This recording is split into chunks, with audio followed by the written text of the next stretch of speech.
I'm Leo Mazzoni, and I'm here to talk to you about fastball command, okay? Under control and controlling the effort. The fastball is the most important pitch you're going to have to make in the game because everything comes after the fastball. We work 85% of our time on fastball command and bring in our other pitchers behind it, okay? So here's what we're going to do. When you position somebody on the rubber for fastball command, whether it's Little League, high school, college, or whatever, there used to be an old saying that if you were left-handed, you were on the first base side of the rubber. If you were right-handed, you were on the third base side of the rubber. That is completely false. And I'm going to tell you why. How you judge where a youngster should be on the side of the rubber, or even in the middle of it, is this. For example, Tom Glavine was a left-handed pitcher. We positioned him on the third base side of the rubber because it helped his angle of his fastball and his change of speeds that faded off the plate to the right-handed hitter. So he was a fastball change-up guy. Now, Steve Avery was a left-handed pitcher who was on the first base side of the rubber. Why? He was an over-the-top power guy with a breaking ball. Right-hander, John Smoltz, third base side of the rubber. Why? Over-the-top power fastball, nasty breaking stuff. If you're a little leaguer, there's nothing wrong with standing in the middle of the rubber. But here's what I can't stand. Nobody faces the hitter no more. Everybody, they're all standing like this, and they go like this, and they throw, or they're standing sideways. Now, I'm going to tell you why we don't like it and why pitchers are going to the Hall of Fame. They did what I'm about to describe to you.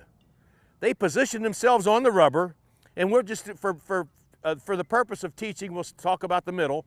Okay, if you're a little leaguer or you're any type of pitcher, you want to take a direct route to your target, okay, a direct route. So you position yourself on the rubber, say, I have to face the hitter. I take a small step back, turn, pick my leg up, and step right to where you're going.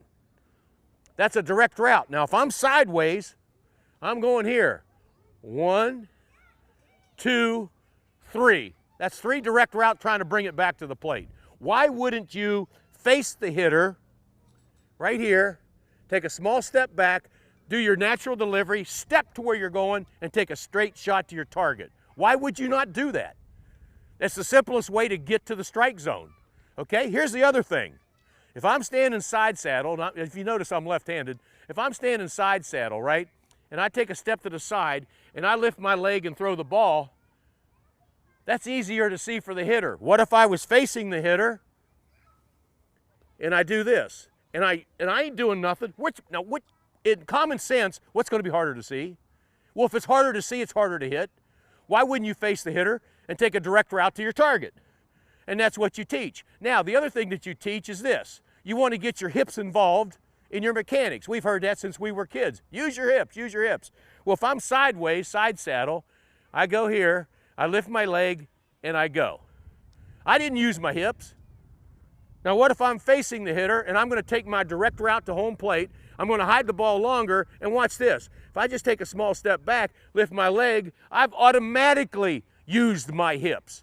So that's what we want to, that's how you teach fastball command. You teach fastball command by taking a direct route to your target. A direct route is important, okay? Now, if you can take a direct route to your target in a straight line, step to where you're going, it's easier to throw a strike.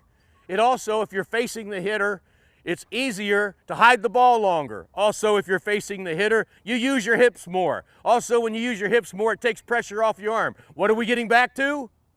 A healthy arm with your fastball. Now, the command of the fastball is going to be determined on the amount of effort you put on the pitch.